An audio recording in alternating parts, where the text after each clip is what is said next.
3-bedroom, 1.5 bath home located on a quiet street in the village of Celeron. 1-minute drive down to Chautauqua Lake, Lucille Ball Memorial Park and boat/kayak launches. Located out of the city but close to all the amenities.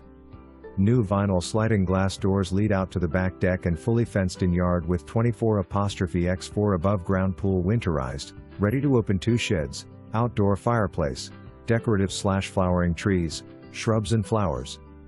New metal roof less than 10 years. Inside the home features, enclosed front porch/sunroom, roomy living room west/electric fireplace, dining room open flow L shape, modern interlocking carpet throughout, kitchen west/rich stained wood, newer waterproof interlocked wood grain flooring, modern appliances, new garbage disposal and island movable for more storage and counter space.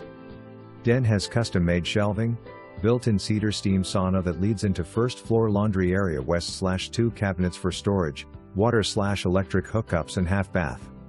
Upstairs includes 1 large bedroom plus 2 smaller bedrooms, full bath west/shower/tub combo, toilet and sink are new.